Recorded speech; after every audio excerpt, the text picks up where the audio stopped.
The Cooperative National League campaign continues with one of the closest derby matches in rugby league as the Dewsbury Rams take on their neighbours from just across the Calder Valley, the Batley Bulldogs. Their last meeting was a fiery affair, one sending off, one man in the sin bin, so this could be a lively one. The Dewsbury Rams desperate to pick up their first win of the season. This is how the table looks at the moment in National League One. Salford City Reds out in front with a 100% record. Then come Halifax, Sheffield, Celtic Crusaders in fourth, Featherstone Rovers 5, Batley Bulldogs make up the 6. Then come Leigh Centurions. Dewsbury Rams, our hosts tonight, are down in 8th. Whitehaven 9th. The Widnes Vikings, despite having a 100% record, 3 from 3, still to get off the mark, having been deducted 9 points for going into administration. Well, these are the other fixtures in round 4 coming up this weekend in National League One. Salford City Reds host Widnes Vikings on Friday. That's an 8 o'clock kickoff. Then Halifax against Featherstone, Whitehaven against Celtic Crusaders, and Sheffield Eagles against Leigh on Sunday afternoon. And in National League 2, Barrow Raiders against the Blackpool Panthers on a high after their first win in 46 attempts on Friday. On Sunday, Hunslet against Doncaster, Keighley against Oldham, Rochdale against Gateshead, Swinton Lions against the London Scholars, and York City Knights hosts Workington Town, those on Sunday afternoon. Well, this is how the Dewsbury Rams line up. Kane Party back in the side at fullback. Bryn Powell, Chris Langley, Andrew Bostock, Austin Buchanan, Josh Whedon, Dean Lawford back as well. In the forwards, Aaron Trindon, Liam Finn, Dominic Maloney, Martin Robinson, Alex Bretherton and Patrick Walker. And on the bench for the Rams, Luke Haig, Ryan Glynn, Terry Glassy and Jake Wilson. The coach is Andy Kelly. For the Batley Bulldogs, Ian Priest at full-back. Ollie Marnes returns to the club, straight into the side in the wing in place of Jamie Stokes. Kevin King, Danny Morn, Bolo Fagboran, Francis Maloney, Paul Manell. In the forwards, Luke Stenchen, Chris Lythe, Byron Smith, Kevin Crowthers and Tim Spears. Craig Farrell, the captain at loose forward. On the bench, Ash Lindsay, Anthony Henderson, Mark Toohey and John Simpson. The coach is Gary Thornton. Well, the referee is Gareth Hewer, who was in charge when we last saw these two sides in action in a real thriller at Mount Pleasant, which Batley won 22-20. Let's hope we get similar fireworks here tonight. I've got a funny feeling, Phil, we might just. I think the one thing we'll get is another exciting game. Already a great atmosphere amongst the crowd here. And when you look at the fact that although Dewsbury haven't won a game this year, the 2 bonus points have been picked up because the defeats have come by 12 points or less. In fact, in 4 of the last 5 games, there's been only 2 points in the game at the end of the match. So we're due for a tense and exciting finish, I'm sure. Yes, the bonus points experts were at Dewsbury last season, picked up 6 bonus points. They're in possession at the moment. And they do need a big performance here tonight because it has been a disappointing so far this season so far for the Dewsbury Rams. And there's disappointment there as they lose the ball. Aaron Trinder guilty and exasperated Trinder as he just got to his feet to play that ball. Well, the referee's actually said that it's the hooker, isn't it? Liam Finn, who's knocked on at the play of the ball. Trinder thought he'd dropped it as well. Well, it was Liam Finn as the culprit in the end. Heads in, time on. So Andy Kelly's side already showing a few jitters. Played 3, lost 3, although the losing margin, in fact, in the last 4 games, if you include the Northern Rail defeat at Rochdale, is very narrow, just a couple of points apart from 1 game. So they've been close, but not close enough. He's laid down the challenge, Andy Kelly, talking to me before the game. That to the forwards, he really is asking big games from the forwards. Aaron Trinder, Terry Glassy when he gets off the bench, and Dominic Maloney playing against his uncle in Francis Maloney, who's the Batley number 6. You saw Gary Thornton there, the Batley coach. He and Andy Kelly were actually teammates at Wakefield in the days of their youth. Now into the coaching game, and this is a good break from Francis Maloney, returning to his former stamping ground. Maloney had 3 years as a Dewsbury Ram. Back in the Batley side tonight, Maloney, and a very valuable player for Gary Thornton's side. Well, look, an important pickup here by the second rower. Martin Robinson got down quickly on that ball. 10 meters. Hold, go. Patrick Walker. Whedon was the link, and that's a high shot, and that's the first penalty of the game. And Maloney, I think, was the culprit, or was it Danny Moore? No, Maloney, says Gareth Hewer, pointing to Maloney. Danny Moore coming away with blood pouring from his lip. And Maloney, in fact, hobbled away from that challenge. So those two coming off second best and penalised as well. And the penalty taking Dewsbury Rams well into Batley territory with Whedon. Whedon, a great ball for Alex Bretherton. Bretherton is tackled just short of the line. The Dewsbury crowd lifting to their side already. Finn, here is Lawford. Lawford with Austin Buchanan. Buchanan named on the wing for Andy Kelly's side, but playing at full-back. Kana Party on the wing. Finn on the charge with Dominic Maloney, who had an outstanding season last year. That's the 5th tackle. Now, what's the kick like from Finn? Well, it's Lawford. In fact, they're running it, and they could have men out wide. They have got a man out wide. Langley in at the corner. He is squeezing in at the corner for Andy Kelly's side. And Chris Langley, well, the odds were on that kick from Lawford. That's his forte, but they ran the ball on the last, and Chris Langley was there on the overlap to squeeze in at the corner. Well, Dewsbury were given the first real opportunity here with some good field position to attack. It's a high tackle there by the number 6, you see, Francis Maloney on the Dewsbury side. And with the centre possession, you see by their last tackle, they're actually up and on the try line. And it's wonderful passing across the full width of the pitch to get Dewsbury in at the corner for their first score. Look at the width of the passing there from Lawford.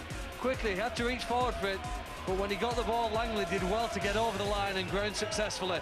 Important first score for Dewsbury, should add to their confidence. Well, Chris Langley getting his 10th try of the season already. Phenomenal start to the campaign for Langley, the former Bradford Bull and Giants youngster. Not so young now, Chris Langley. Patrick Walker now with this conversion attempt from way out wide, but he struck that very well indeed. What a great start to the game for the Dewsbury Rams. As Patch Walker lands that one, his 36th success of the season, and the Rams 6-0 up. Langley's try. You've got to credit Dean Lawford there. He's seen the vision, he looked up, seen how tight Batley were, caught a great ball there out to Bretherton, and just had the speed and skill to go out on the outside Langley.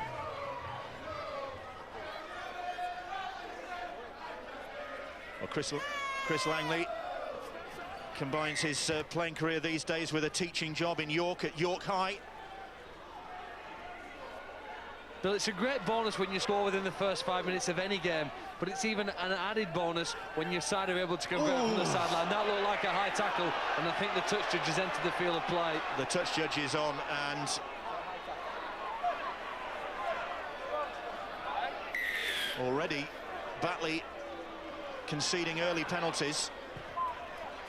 That looks like Mark Toohey, doesn't it, in 17, who's just come on. On the line. It does. Let's get the tackles down. We can't go around his head to bring him to the ground. So Dewsbury, another penalty. Well, Francis Maloney has gone off. We saw him limping away from that early tackle. Well, he's only just back in the side, Maloney, and already he's off the field, and Toohey is on in his place. So that is a setback for Batley as well. They're down on the scoreboard, and they're missing their most experienced player, Francis Maloney, 34 years of age. And he's off the field, and Dewsbury are on the charge.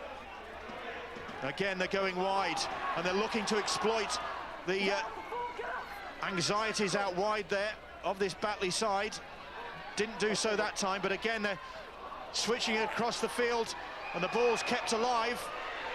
And Fagboren will, well, that's good work from Bola Fagboren, chasing up that kick and shoving Andrew Bostock into touch. But meanwhile, back in play, the offside against Batley, and they concede another penalty. Third penalty they've conceded, and it's right on their line.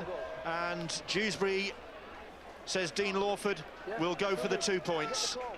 What an excellent start from the Dewsbury side. They've had good go forward from several of the forwards. Dominic Maloney, the clear standout player for them at the moment, the number 10. But when they've got to this end of the field, there's been some good variety. They've moved the ball around. There's the attempted kick through the line.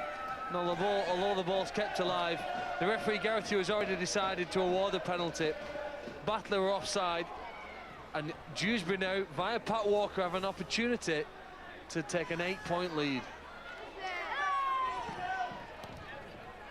No mistake about that from Patrick Walker, the 22-year-old.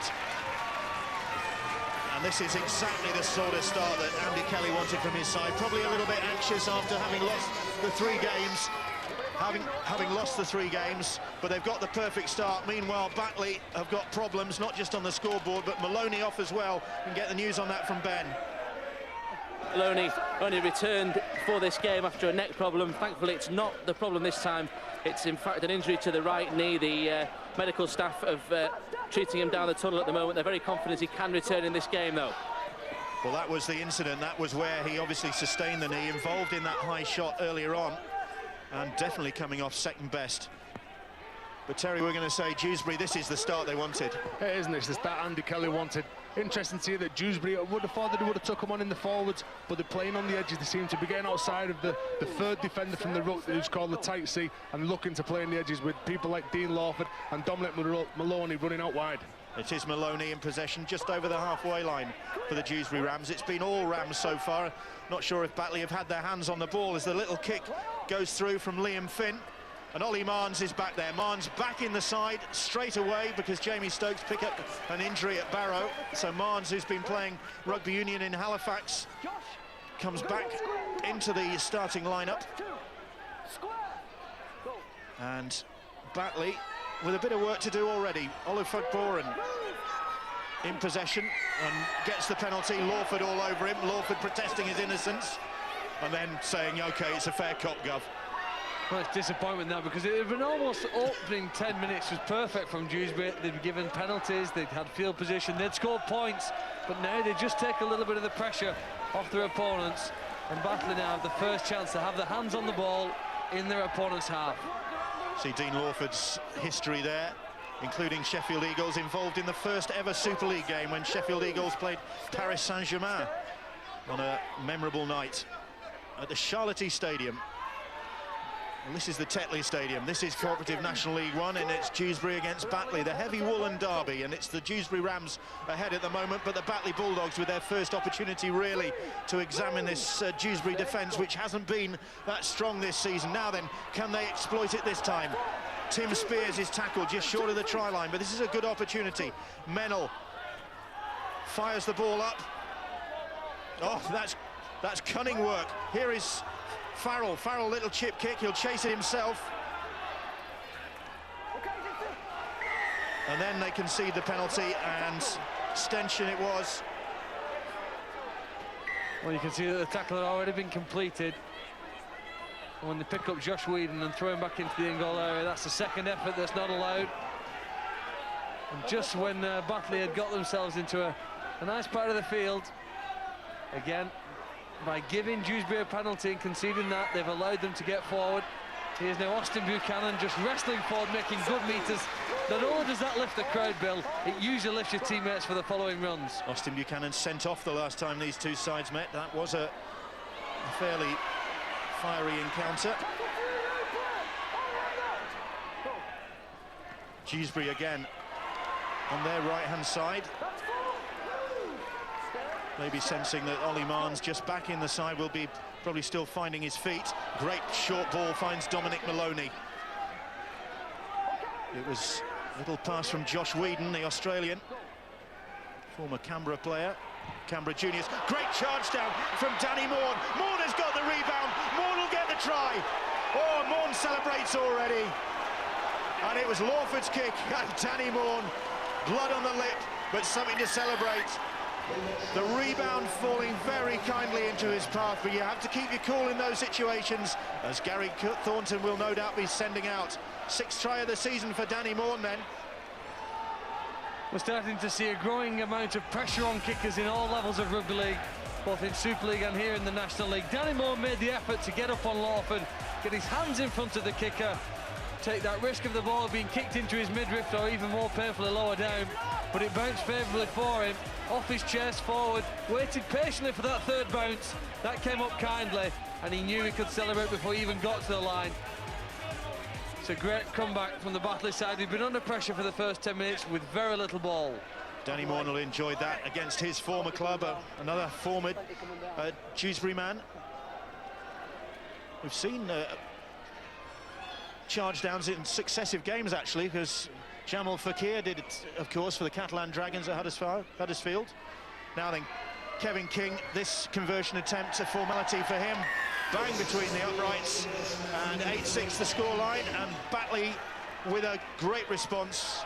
OK, fortuitous, but you've got to put yourself in there to make the charge down. And that damn man, Danny Moore, normally a centre, but putting pressure here on the kicker in Dean Lawford. He's come in field, pressured him into the kick, and just the awareness, the knowing where the ball was, keeping his eye on it, and keeping his composure. Once of Wigan Academy, Danny Moore. So Lawford with the restart, his kick that was charged down, of course. And Batley in possession, Chris Lythe.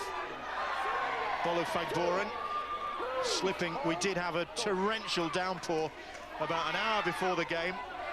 Thankfully that's cleared up, but it has made this pitch very slippery indeed. As Byron Smith goes looking for the penalty, Chris Lythe, here is Craig Farrell, another of the teachers out there. You've got Langley for Dewsbury and Craig Farrell for the Batley Bulldogs, a teacher in Scarborough. Graham School in Scarborough is where Craig Farrell teaches. The kick from Paul Mennell, lofted. That's a good one into no man's land, but very coolly taken. Bryn Powell it was underneath it. And then, oh, dear me. Having done the hard part, just a simple error. Well, just a few minutes ago, Batley got excited about this game. Ollie Marnes has chased in from the wing. Mourne's involved in the play of the ball. He's trying to clear the ruck. And Powell's adjudged to have actually knocked on. You can see that one of two ways. But Batley really have fired up after a poor opening 5 or 10 minutes. They've got more injury concerns with Danny Moore now, who seems to be having his fingers rearranged by the physio. Oh, no, I don't think this is before the watershed. Oh, no.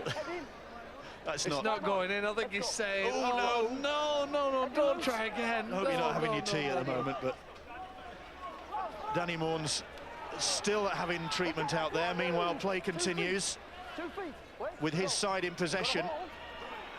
Tui now. Tui on very early on because of the injury to Maloney. Marnes, here is Chris Lythe. Lythe tackled. Mennell, good ball from Mennell. Great hands, just short of the try line from King. Stay on 2 feet. Go. Spears. Mennell again, here is Farrell. That's the 5th tackle. Now then, they go down the short side. Little grubber kick comes in. Fagboran is chasing it, but too strong. Walker able to watch that one run dead. Again, targeting Dean Lawford's side. They're putting pressure on him, trying to take a bit of energy out of him. Interesting to see how they're playing. They're playing right up the middle. They fancy the chances in Big Byron Smith. They really fancy chances against Dominic Maloney. Well, Danny Moore is back in action in the Batley centres. That's left hand, right hand it is. Heavily strapped. And it's Dewsbury on the attack again. 17, we've got to get square. It's Whedon, here's Lawford now. Lawford has options, one of them is Austin Buchanan. Kane Aparti now. Aparti hands the ball off or just dumps the ball into the hands of Andrew Bostock. That's the 5th tackle. Aparti. Lawford crossfield kick, targeting Ollie Marnes. Marnes is under pressure. Well taken by Marnes. Touch judges on. Now then, was somebody taken out competing for that ball? Well, you have to imagine that Danny Moore has interfered here with the Dewsbury chaser for this kick. Stay away, Chris. That's how it initially looked, didn't it, as the first angle. Marnes did incredibly well, didn't he? He got up off the floor, took the kick cleanly. It has been an accurate kick too from Lawford, just in the field of play. Oh, that's... Number 4. It's a bit harsh, that, isn't it? If that is penalised, that is petty. They're both... Obstruction on the chase is what the penalty will be determined from... Well, Danny Moore penalised there. 2.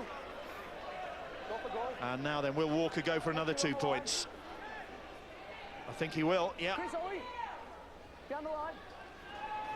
We're expecting a close game. When you kick at goal from 5 metres in from touch, here's the decision again. Number 4 just runs across the line of Bryn Powell, according to the touch judge. It probably didn't help him because he was actually looking, wasn't it? And he's running to the path of him.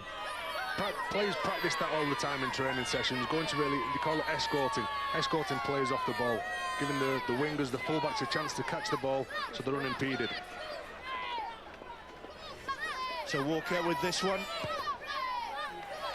He's given it a good thump right between the uprights, and Dewsbury ahead by 10 points to 6. But problems for the Batley Bulldogs, we can hear about those now from Ben Pro. A couple of problems for Batley, Bill. First of all, the try scorer, Danny Moore, you might have noticed when he converted that 4-pointer, the celebration involved, well, it looked like a passing move. In fact, it was a road sweeping illustration, because he gets a lot of stick from the fans here about his career. Well, he's dislocated a finger on his road sweeping hand, so whether that will jeopardise his career in the short term, we don't know. Another problem is for Francis Maloney, just an update there.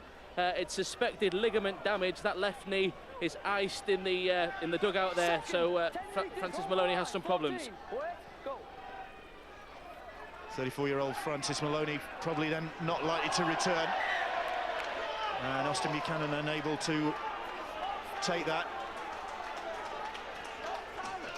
Nice attempted play back on the inside, wouldn't it? Showed it to the out, knew that the defence would slide. Just wondered if he could push Buchanan through that small hole back on the inside, utilising his speed to break the line. They haven't taken possession. They're showing great movement of the ball, aren't they, Phil? They're looking to play on every opportunity, get a good couple of quick play of the balls and take Batley on the edges. So it's Batley on the attack, and Marnes just back in the side and on the score sheet, right down the line from Ollie Marnes.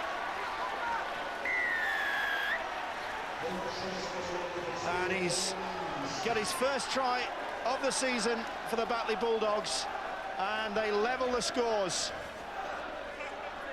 Well, this is my favourite rugby league try. When the ball's passed from a scrum and one set of backs just challenge themselves and take on their opponents.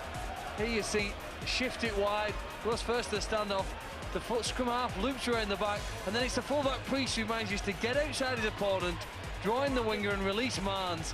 Absolutely brilliant. We could look at this again here now, head on angle, just look what the corner flag sees.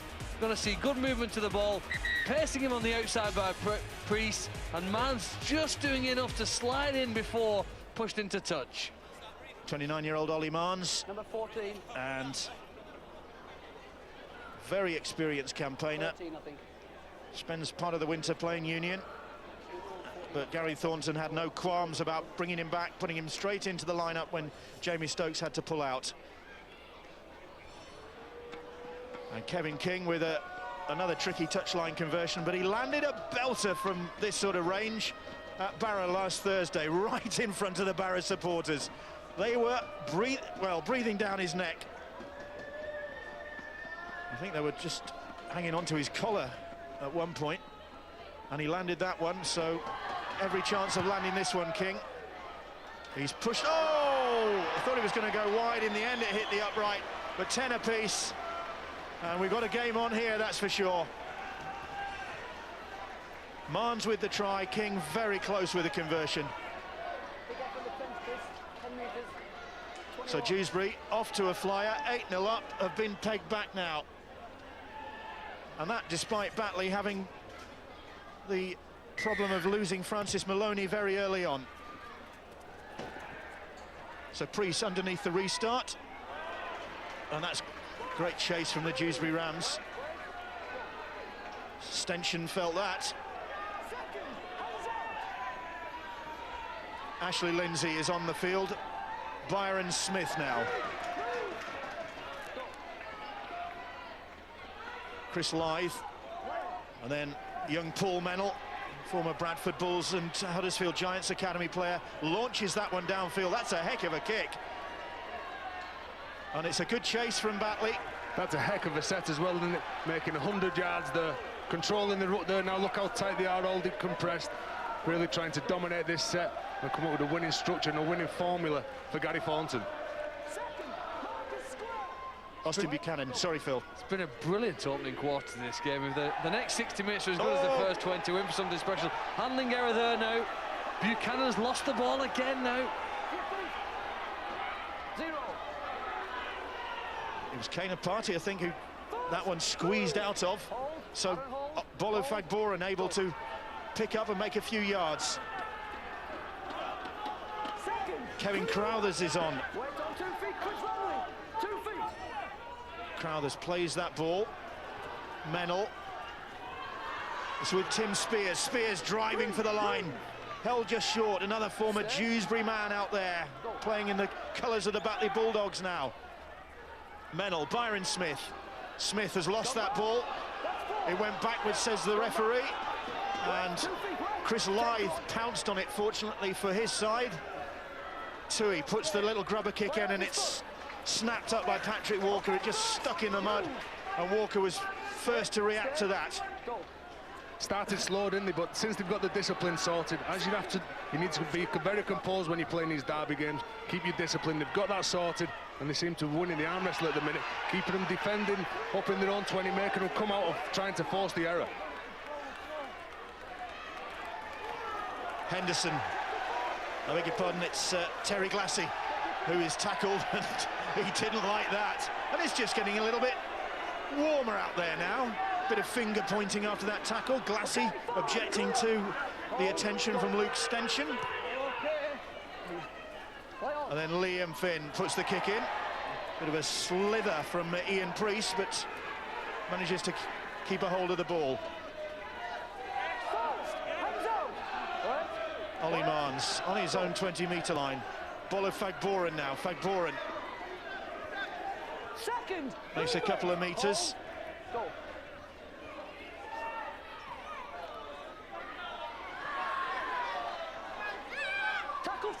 Chris Lythe just directing things, looking for Chris King maybe to go down the short side, and King says, OK, I'll have a gallop, and he's off, and he's got support from Mennel outside him. Has Mennel got the legs? Well, he did have, but they went from underneath him.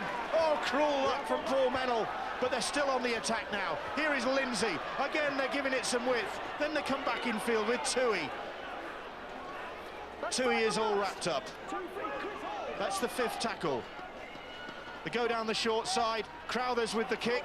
It's still on the last. Chris Lythe. Lythe fancies it himself. Can he get the ball away? He can't. That'll be the turnover. Well, give a massive amount of applause to Austin Buchanan, because when this break is made, he does one of the best full-back attempts here. Look, he backs off to make the decision hard for King, by which time then it's a one-on-one and he gets his man. Fantastic effort by the full-back. No, you're not seeing things. Kane Party and Austin Buchanan have actually swapped shirts in the course of the game.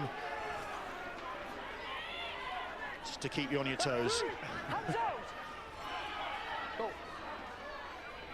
Dewsbury on the attack. Here is Lawford. Lawford shifts the ball wide. Party was screaming for it. He sensed an opportunity out wide. Lawford again. Here is Terry Glassy, one of the recruits by Andy Kelly during the close season, the Cook Islander.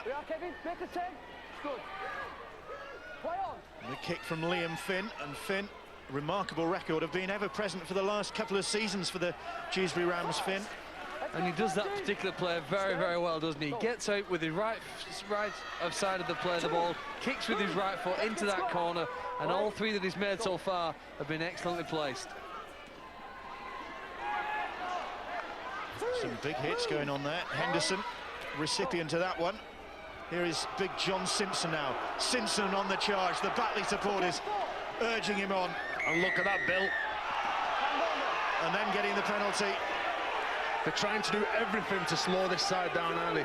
You can see though Simpson picking Dean Lawford out. Dean Lawford now in the first 25 minutes has made 11 tackles. They're really targeting him. That's where the break come from last time, because they couldn't quite get back in the defensive line. It's Martin Robinson, 27 yesterday, who was penalised. Here is Simpson once more. That looked high on him. The Bulldog supporters certainly thought so. Lindsay now. Nowhere for Ash Lindsay, man of the match in their Northern Rail Cup victory at Barrow. Nowhere for him to go. Chris Lythe. Mennel. Priest just spotted a gap. Oh, that looked high. nothing doing. And the referee continues the tackle count, and it's slip then, a knock-on in fact. So the Batley Bulldogs feeling a little bit hard done by there. And just a little break in concentration yet. That pause at the play of the ball, and then a poor pass from the dummy half. So often the breakdown is so many moves. Priest does really well as a fullback. He chimes into the line so well. You could say that was a high tackle. They lost the ball and it went backwards, but at the moment, Dewsbury under a massive amount of pressure to simply get out of their own 20-metre zone. Austin Buchanan trying to do that. Whedon. It's with Bryn Powell, and Powell tackled by Ollie Marnes. Here is Patch Walker. He's tackled. And this very slippery, soggy surface is surely going to tax the players as well. It's going to be heavy going, it's going to get churned up and heavier going. It's the kick. Does find touch. Marnes was banking on that one, sailing out of play, but Whedon just managing to find a bit of grass inside the whitewash. Pinpoint, Bill. Fantastic kick there. What'll be hard for these boys is that the team that controls the ball will go a long way to winning this game, because it's slippery conditions. Two very good halfbacks who get out, pressurise the kicks. Batley at the minute look really urgent in what they're trying to do when they're defending, trying to force the error. As you've already mentioned, Bill, this Ash Lindsay, he was tremendous last week, wasn't he? He made a massive impact, and he started off like that again tonight. Good break from Lindsay there. Now Ollie Marnes. Marnes trying to continue the good work, and the penalty offside goes against the Dewsbury Rams. Dewsbury seem unable to match the speed with which Batley are playing this game. All sorts of the penalties and errors and breaks, just the intensity and the tempo at which Batley are now playing, too much for the Rams to cope with. And Kevin King has decided to go for 2 points, 40 metres out. But he's got a big boot on him, Kevin King. Played Super League. Kevin King with Castleford and Wakefield. And this one just about straight onto the posts. And as I said, about 40 metres out, just over that line.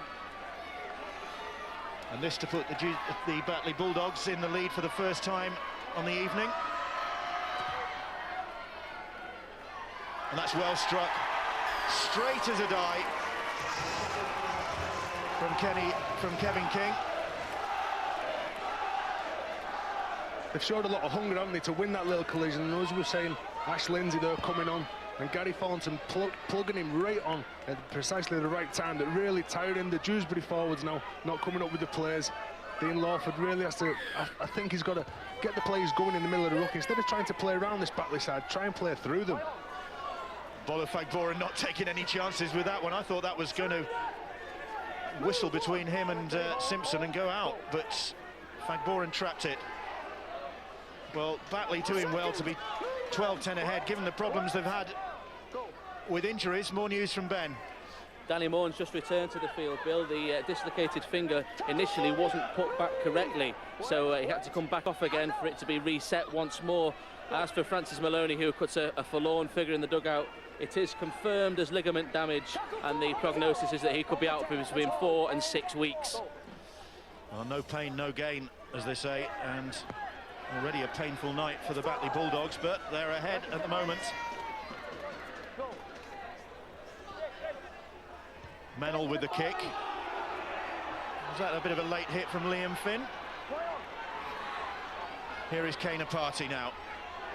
He's been asking for more possession, wanting the ball to get to him. I think he sometimes maybe needs to get to the ball a little more often and try and inject himself. Bolo Fagboran's had numerous runs from the dummy half position and got himself active.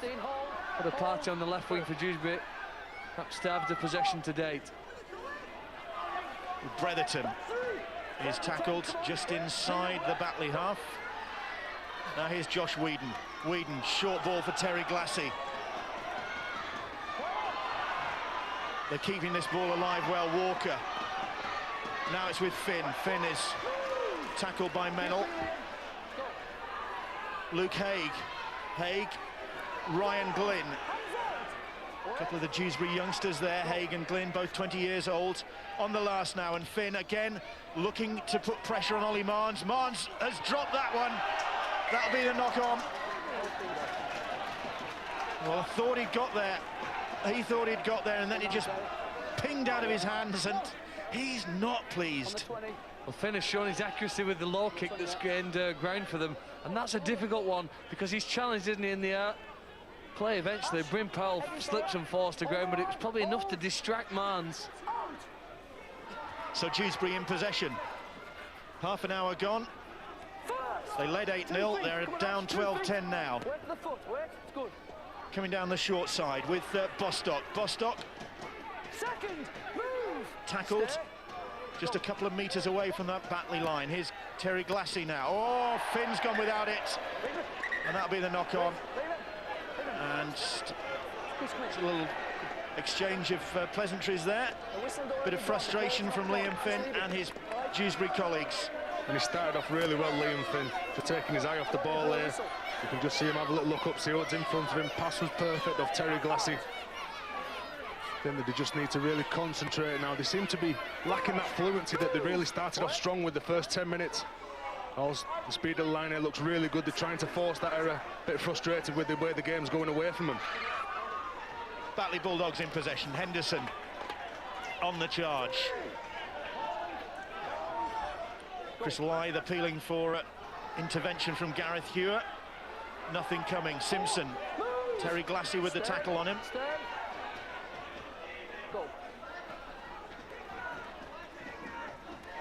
That's good work from Tim Spears again. That's the 5th tackle. Lythe, Mennell once more with the kick into a bit of open field just between Buchanan and Bryn Powell, but that was too strong and that's going to go dead. But certainly Batley have come back well in this second half of the first half and look the stronger side. No matter how technical you make rugby league, it still boils down to simple principle. The team that runs the hardest and tackles the most aggressive usually go on to win. And Batley have done that really. After the opening 10 minutes in which they conceded too many penalties and couldn't get their hands on the ball, they've run strong and tackled even stronger. You're right, Phil, it's about winning every collision that you go into, isn't it? Whether you're running with the ball there like Terry Glass is doing now, he's got to land on his front, get a quick play of the ball, or whether you're tackling, and you've got to come up with that dominant tackle and try and turn the opposition on the back. The kick goes up from Whedon. Underneath it is Priest. Under pressure is Priest, but he did really well to take that one. A horde of Rams charging down on him, and then Langley it is who's penalised for just hanging around there. And just relieving the pressure. Andy Kelly will be frustrated by that. Allowing Batley to get out of their own danger zone. He'd be very frustrated, Bill, because that's where you want to defend against the opposition. When they're bringing the ball out in greasy conditions like this, that's where you want to defend. Andy Kelly, the Ireland coach as well, of course. He's got a World Cup campaign to plan for later this year. He's got some good news today as well, the Irish camp, because I understand they've landed a sponsorship deal for their World Cup campaign and beyond with Carnegie, Leeds Carnegie, who are, of course, great supporters of the game, and they're now supporting the Ireland World Cup campaign. And that promises to be quite a World Cup campaign. One way or another, it's going to be a memorable one for the Irish. Chris Lythe puts the kick in. That's going nowhere really, and much too strong. Well, there's more action to come, of course, on Sky Sports with Super League from the jungle. Castleford Tigers against Hull FC on Friday at 7:25, Sky Sports 1 and HD1. And then on Saturday, Huddersfield Giants and the Wakefield Trinity Wildcats go head-to-head Saturday at 5:55. And that's on Sky Sports 2, and again available in HD2. Here it's Dewsbury Rams against the Batley Bulldogs. A great local derby, keenly contested as ever. Just the 2 points separating the sides, and a knock-on by the Dewsbury Rams there. What an excellent tackle. It perfectly exemplifies what Batley have done really for about the last 30 minutes. Hitting in hard around the ball. Tim Spears throwing his body at it fully. Ryan Glynn it was who went without the ball. Let's go. So Batley have the ball back, and Ashley Lindsay picks it up from the base of the scrum. Fast. Move. Lindsay, another former Dewsbury man. I think there are 10 out there who are old boys, either ex-Batley or ex-Dewsbury. Second. 16. You know, you want your bench to do, Bill. You want your bench to make an impact. And all the Batley's players that have come off the bench, in Lindsay and Simpson, Henderson and Toohey, they've all made a massive impact and really changed the way this first half's gone. Get on the 10 meters. Mennell now looking threatening, this young number 7, Paul Mennell. 10 again, come on, make it 10. Let's go. It's with Tim Spears once more. Spears has lost possession and Buchanan has picked it up. Looking for open field. 0. Dewsbury supporters appealing for the penalty there. Bostock, big, strong centre, 6'3" tall, Andrew Bostock, but he's limped away from that play the ball. Kane Party. The Party tackled on halfway. What? Go.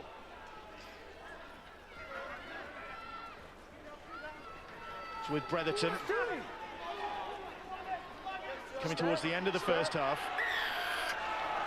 And the penalty, I think, will go against Kevin Crowthers. Oh, and there we go.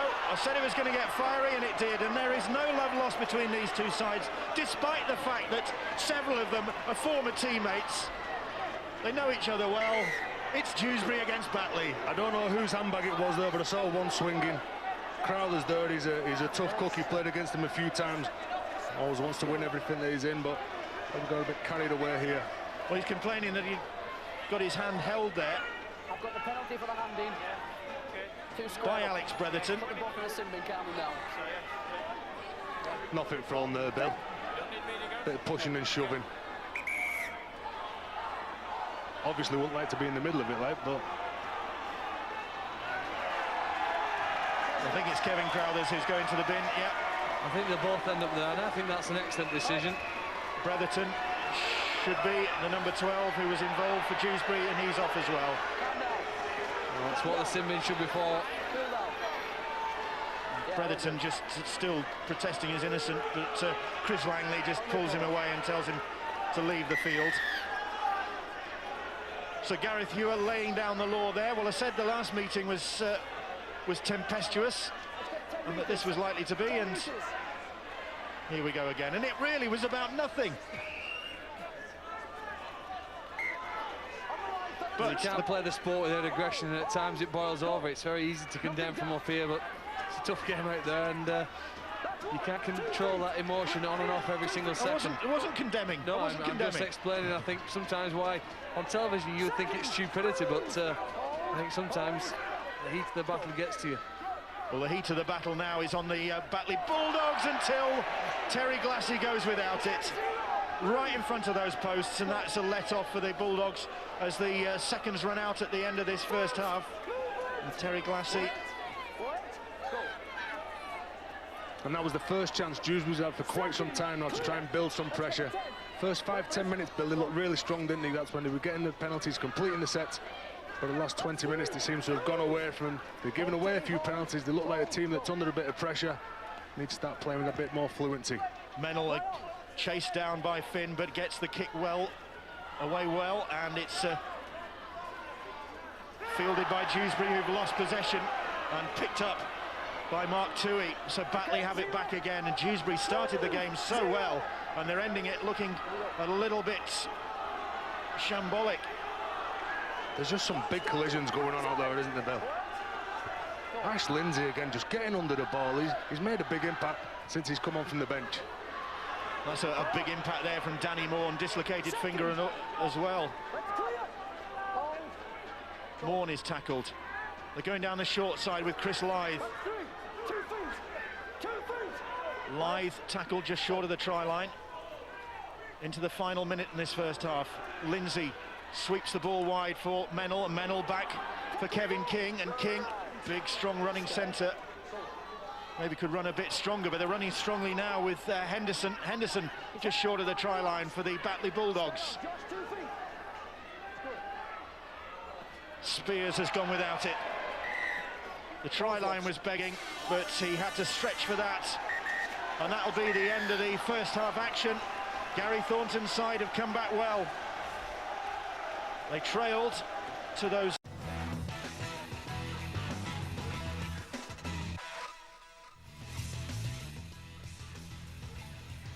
On Sky Sports right now, on Sky Sports 1, there's Premier League darts, which includes a Taylor versus Barneveld showdown. That's on Sky Sports 1.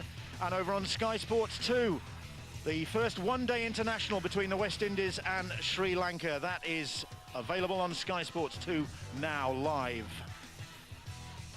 And here at the Tetley Stadium, at half-time, it's the Dewsbury Rams 10, the Batley Bulldogs 12, the Rams 8-0 up. Langley, the try scorer early on, and Patrick Walker kicking 3 goals. But Batley Bulldogs coming back well with Danny Morn and Ollie Marnes, their try scorers, and Kevin King with a couple of goals as well, just putting the Bulldogs 12-10 ahead. Now, we saw the Batley Bulldogs in action last Thursday on Sky Sports. A terrific game at the Barrow Raiders. The Bulldogs just winning 24-20 to go through to the quarter-finals of the Northern Rail Cup. And who will they meet in that quarter-final draw? Well, you can find out now on Sky Sports as we hand over to Craig Spence, the RFL's communications manager, to conduct the draw for the quarter-finals of the Northern Rail Cup. Good evening and welcome to the quarter-final draw for the 2008 Northern Rail Cup. The home teams will be drawn by Steve Butcher, an area director for the competition sponsors Northern Rail. The away teams will be drawn by former Great Britain international and Sky Sports commentator Phil Clark. Gentlemen, the draw. Featherstone Rovers.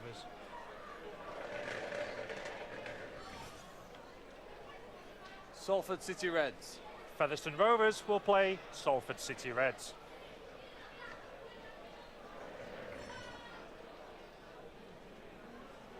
Batley Bulldogs.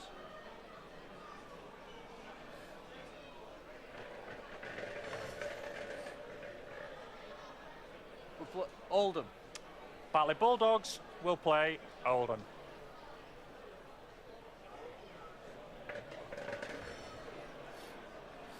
Celtic Crusaders.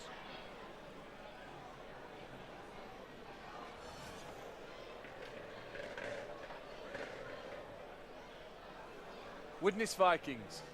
Celtic Crusaders will play Widnes Vikings.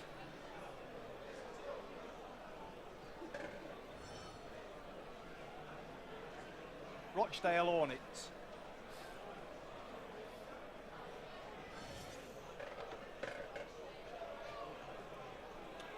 Doncaster. Rochdale Hornets will play Doncaster. And that concludes the draw for the quarter-finals of the 2008 Northern Rail Cup. These ties will be played on the 24th and 25th of May, with one tie brought forward until the 22nd of May for live on Sky Sports. Thank you. Thanks very much, Craig. Well, immediately something leaping out. Rochdale against Doncaster there at the bottom of the draw. National League 2 sides going head-to-head, which means we'll get a National League 2 side in the semi-finals. But the full quarter-final draw then, Featherstone against Salford, Batley against Oldham. Well, Gary Thornton was hoping for a home draw. I think he'll be pretty happy with that one. Celtic Crusaders against Widnes, and Rochdale against Doncaster. Ties to be played May the 22nd to the 25th. One of those, of course, will be live on Sky Sports. That's the Northern Rail Cup quarter-final draw then. Here we've got the little matter of the Dewsbury Rams against the Batley Bulldogs. Batley ahead, Terry, but Dewsbury off to a good start. Yeah, Dean Lawford though, just having the vision, knowing that he could get his men outside. Alex Bretherton coming up with a great ball there to Chris Langley, who just got outside of Ollie Marnes. But kick pressure off Danny Morn. We saw last week up in Barrow the pressure that he puts on the players, and here he gets his just rewards, following it up, no one near him. Really a good skill that to have, great honesty in his work. And the last try of his first half, a sweeping move here from Priest, beats his man, gets on the outside of him. Ollie Marnes just having the strength to stay inside and getting in the corner. Really going against them, Bill, there, the first 10 minutes, but they got back into the game strongly. And Dewsbury Rams with a bit of work to do as well. Andy Kelly possibly raising the roof in their dressing room. Yeah, I think what he's going to be saying is that we need to do what we're doing in the first 10 minutes. We were really frustrating them, we were winning the collision, we were dominating the ruck, slowing them down. And then Batley were really putting some penalties in. They were really under pressure, and they went away with it. They looked like the team that were pressured then, Bill. Well, they tend to be close, these games. A Northern Rail Cup tie earlier in the season finished 19-18 in Batley's favour. This looks as though this one could be close as well. There's only 2 points in at the moment. The Doggies with their noses in front.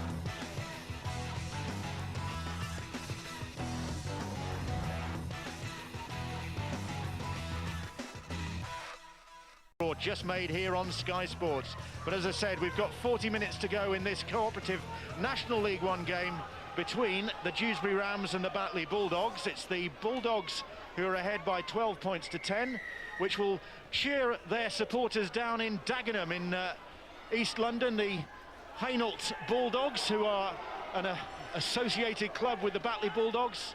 The Londoners getting plenty of support from Batley and vice versa as well, and their season coming up, of course, the conference season just about to start for those other Bulldogs down there.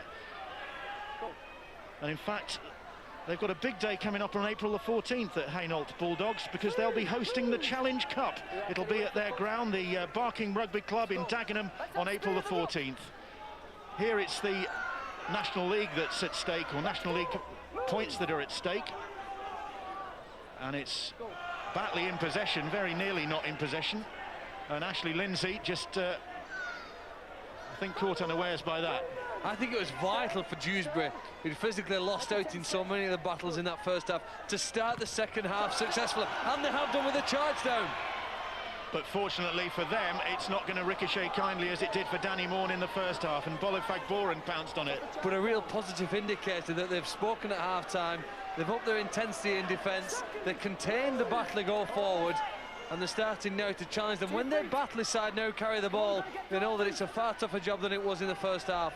Well, that's a great ball from Simpson. He found Priest, but Priest just didn't have any support there. Now here's Henderson. Henderson on the charge. Both sides, of course, down to 12. Crowthers in the sin bin. So too is Bretherton. That's the 5th tackle. And the mud really starting to stick now. That's very coolly picked up by Bryn Powell on this slippery surface, but that's a good chase. Danny Morn in there. Here's Kainapati. Well, Batley ahead, and they've also, unlike Dewsbury Rams, got themselves through to the quarter-finals of the Northern Rail Cup. We can hear now from the Batley coach, Gary Thornton. Gary, I know you're wrapped up in this game, but first of all, your reaction to the draw for the Northern Rail Cup? Obviously very pleased that we've got Oldham at home. We wanted a home draw, and that's what we've got, so yeah, delighted with that. Couple of injuries in that first half as well, a couple of unlucky people in that dressing room. Any updates you can give us? Yeah, Francis Maloney's done a medial ligament, and he's certainly not going to take any part in this game. I don't know how long he's going to be out for, but that's a big loss for us. But we've got Mark Tui out there, who's just as good a deputy, great deputy for us, so hopefully it won't affect us too much. And 8-0 down early on, you did well to get back into it. It's that sort of arm wrestling in these conditions as well. Yeah, it's not the best conditions, and I thought we muscled up really well. It was a great response from us, really, going 8-0 down. We didn't fall, we showed a lot of character, a lot of commitment, and deserve to be in the lead, I think, at the moment. Thanks very much, Guy. No problem. There's Dewsbury in possession at the moment, and Luke Haig tackled about 20 metres out. That's the 5th tackle. Haig getting up and wiping mud from his face. I think Fag Boren, under a bit of pressure, did well to take that one, because I think he was taken out in the air there. I agree with you, Bill. What a brilliant catch. He got up off the floor. Seemed to be actually shifted by some opponents, and yet remarkably kept his arms well out in a position to take the catch. But just look how hard now Dewsbury are making it for Batley to get even over that 10-metre line. Just waves away the physio. He's okay. Langley taking objections to the run there. Felt there was an elbow raised. Morn doing well here. Oh, and then the ball is... Well, it was good work from Bryn Powell to lever that ball free. It was one-on-one, I think, at that point. Well, technically, other players have been involved in the tackle, so I don't know how it is a one-on-one tackle. Well, lucky then to get away with it. Well, Dewsbury needed some luck, Bill, to get into it, didn't it? Here's the run by Danny Moore, standing, pushes away Josh Whedon. Just can't get away from Bryn Powell, who rips the ball free. Dewsbury with the first chance to attack during the second half. Dewsbury on the attack again now with Buchanan. Oh, well, I thought that ball had slipped out of the grasp of... It was Bostock, I think.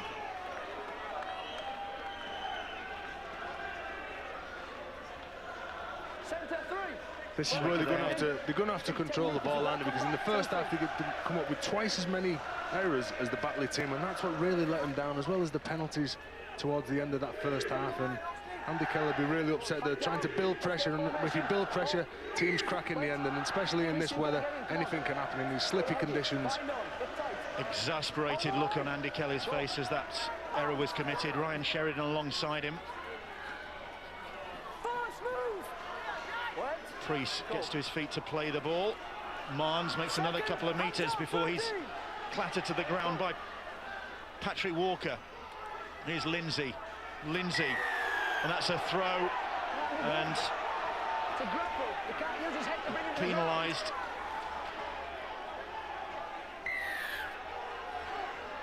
And again, Bill, coming up with a mistake, then Jake Wilson coming up with a penalty. Really letting Batley out of the territory that they don't want to bring the ball up, but now they're up to halfway, nearly in the attacking zone. 19-year-old Jake Wilson, the player penalised there. Broke into the side, the Dewsbury side at the end of last year. Batley ahead by 12 points to 10 then.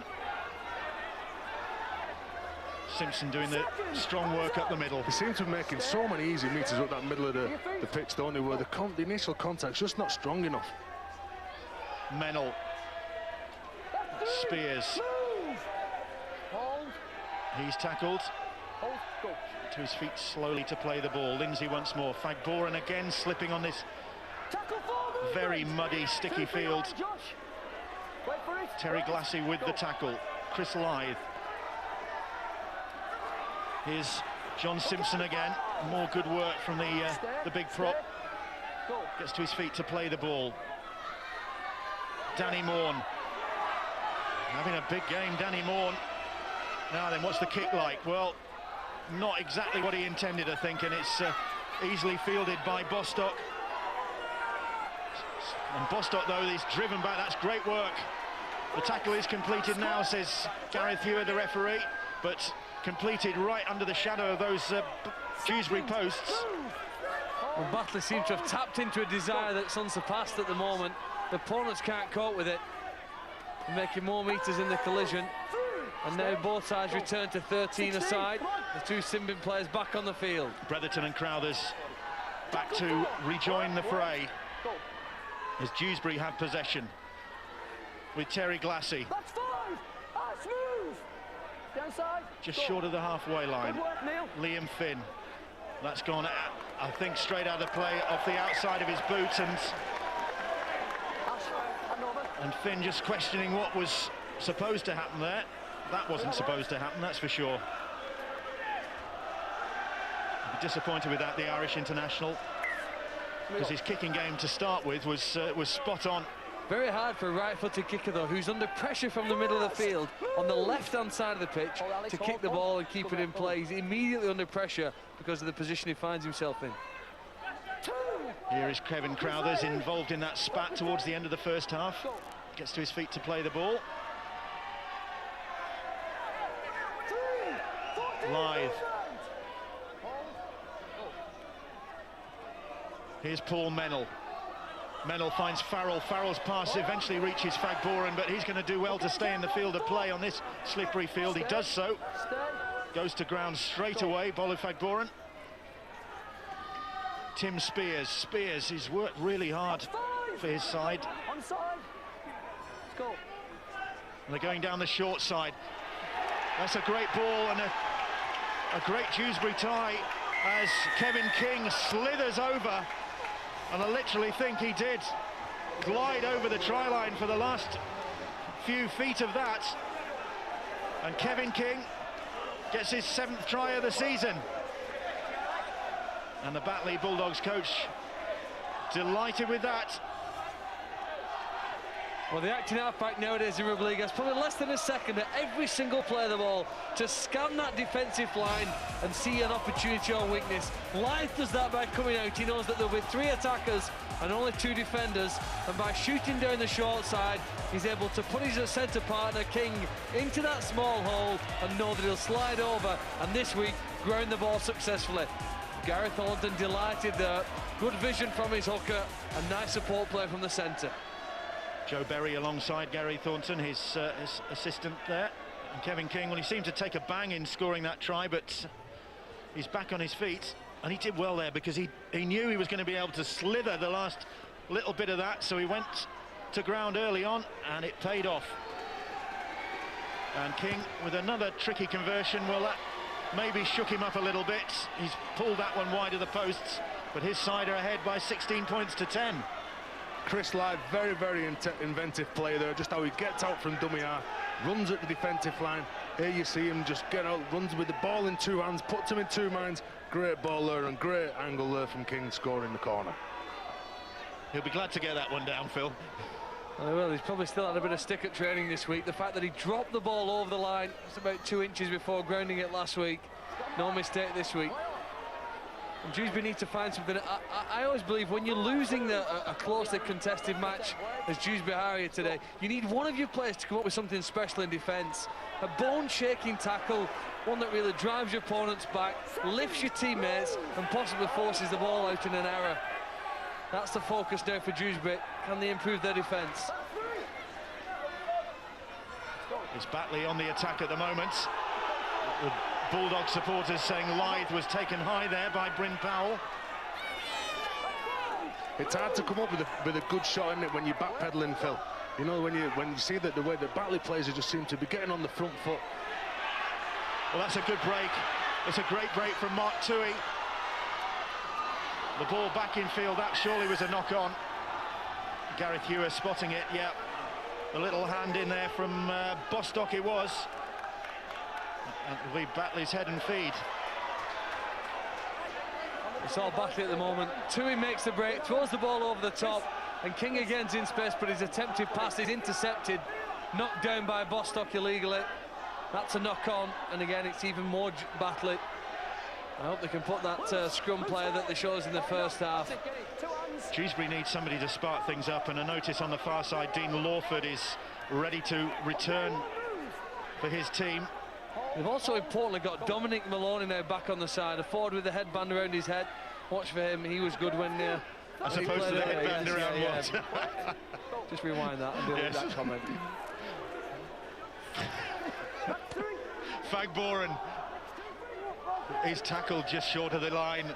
Here comes Batley again. Lyth loves it from that range.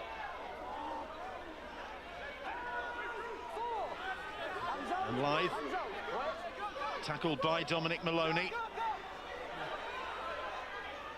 Here's Craig Farrell. Love to get over the try line with the Batley skipper. 2 feet, 2 feet. Go. Crowthers driving for the line. The drizzle just coming down. That was the last tackle. That'll be the turnover. Didn't really come to anything for the Batley Bulldogs.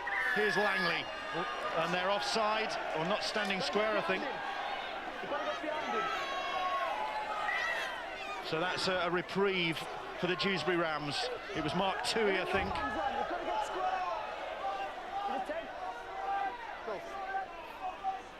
Dewsbury looking for some inspiration. Can Kana Party apply it? First tackle move. 2 feet. Go. Here's Maloney. Second, hands out. Wait. Just on the halfway line now. Lawford is on. Can he pull the strings for the Dewsbury Rams, maybe? Well, they're on the 40-metre line. That's 3 tackles gone. Lawford once more. Here's Whedon. Whedon, short ball, finds Bretherton. Bretherton, well tackled. Kevin, come on. Langley, early try scorer for the Dewsbury Rams, but no joy for them since then. Lawford then hoists the kick. That's too strong, or is it? It did go dead. I thought that would bounced back into the field of play, and then Chris Lythe losing his bearings slightly and almost took the tap on the 30. But a better play there, a better set of six by the Dewsbury side. Aaron Trinder coming up with a strong drive, Dominic Maloney coming up with a strong drive, and then a kick that just went out. But again, they had the time to get set on the 30-metre line to try and defend and try and force that error, like you're saying, Phil. Batley Bulldogs, they lead by 16 points to 10. They're going down the short side. Good defence that time. Big tackle from Maloney, making his presence felt since returning.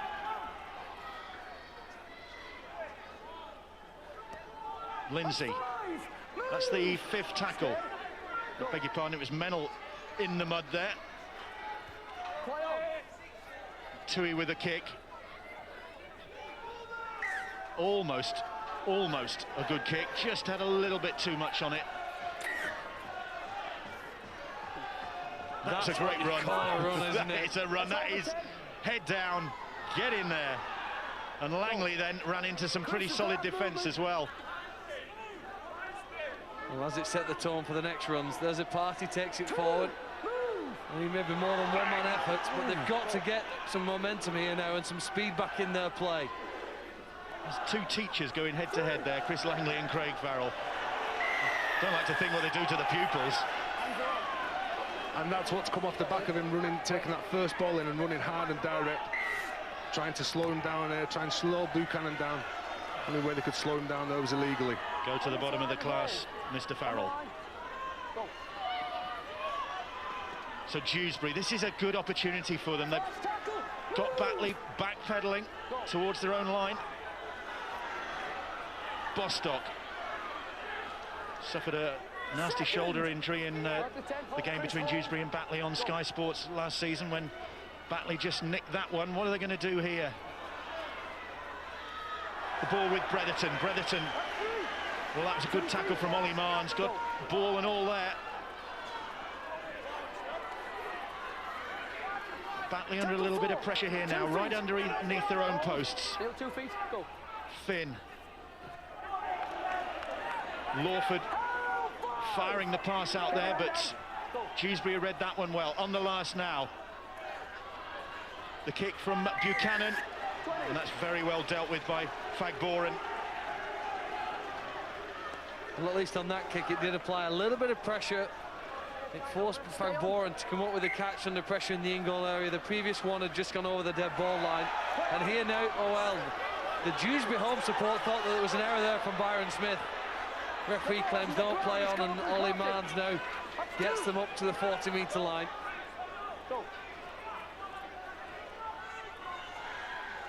It's with Luke Stenchen.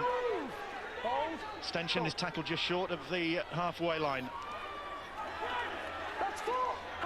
And it's settling into a real slog in the mud now. Just the try and a goal between these two sides in the Batley Bulldogs' favour. And the pitch and the conditions not getting any better. Rain falling again, the kick hanging in the air, and Austin Buchanan ignored all the distractions ahead of him and took that one well. That's well taken, that with the pressure that he was getting put under there by the Batley players, chasing that upfield. Fantastic take there, great awareness from him. You sense a mini revival here from Dewsbury. I think you trace it back to the run by Chris Langley from that tap on the 20-metre line. Carried the ball with power, and all of a sudden the rest of his teammates seem energised on the back of that. They fancy the chances here now. But they need to convert that into points. Straight up the middle with Dominic Maloney. Great offload from Maloney. Good step that was from Josh Whedon. Whedon, who suffered a broken leg last season, which restricted his appearances, determined to make up for it this year. It's with Walker. Walker, long ball out for Langley. Langley tries to go round the outside.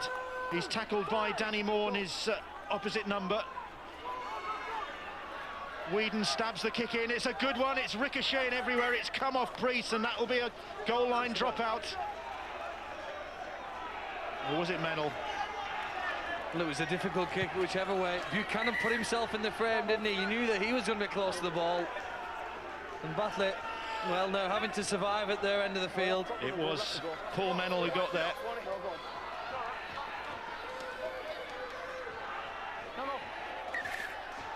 Well, Andy Kelly hoping that his side can turn this little period of dominance into something positive. And that set by Dewsbury shows that if you run hard and you run into the collisions really tough, you can get that second phase rub because the players will bounce off you. Austin Buchanan fields the restart, skipping a step and then a clatter. And he's taken to ground. Maloney now. Maloney hurls himself at those Batley defenders. Look at that. The rain falling again.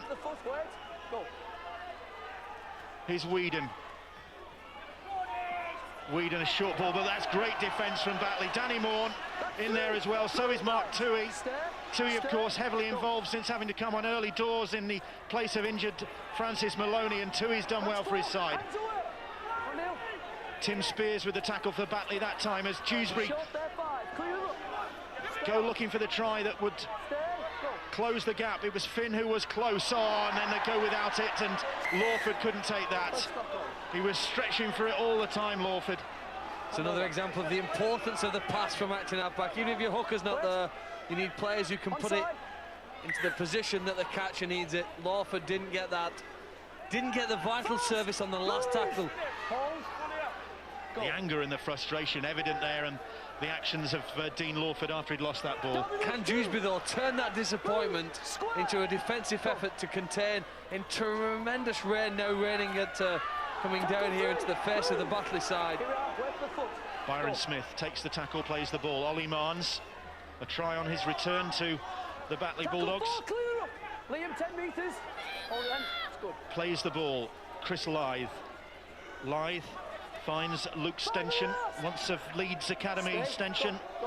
Grand finalist with them, a grand final winner with them, in fact, in his academy days. Memorable game against St Helens. Meanwhile, more good work from Kane Party that time. But Austin Buchanan it was. Langley. Tackled by Crowthers and Marnes. Whedon, Bretherton, Lawford, out wide with Bostock. Bostock trying to keep it alive, but it's snapped up by Farrell. And look at that rain, horrendous conditions now. And that's the mistake Andy Kelly didn't want. When these forwards were taking a direct route, that's when they were ended up in Batley's 20. That time they tried to play around them instead of through them, and they come up with the error. Byron Smith.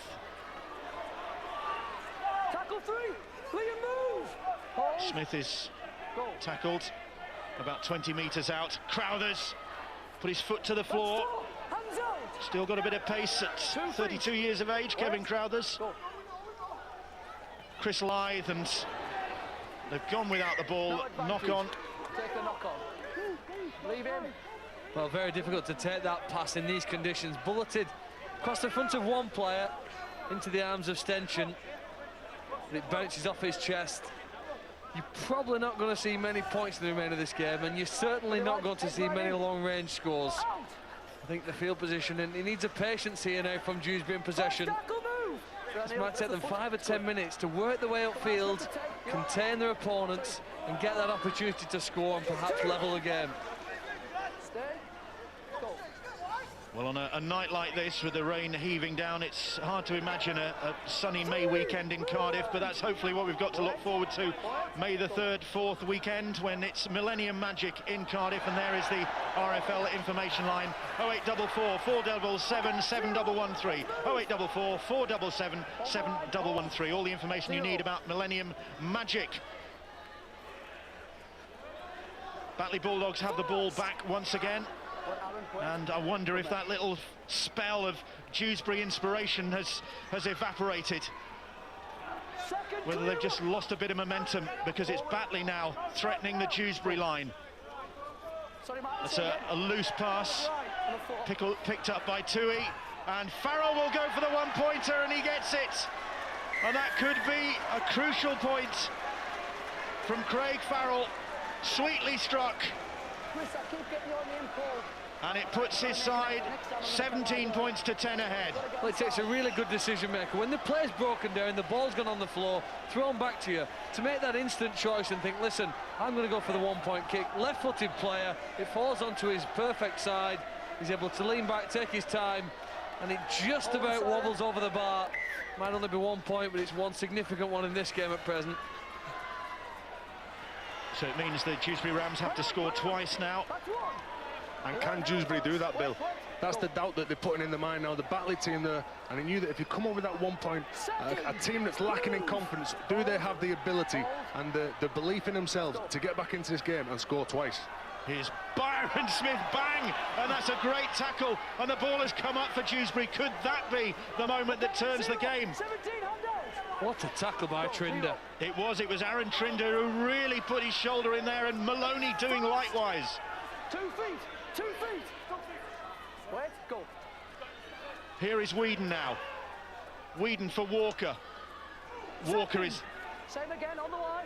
clattered by Kevin Crowthers. Trinder once more.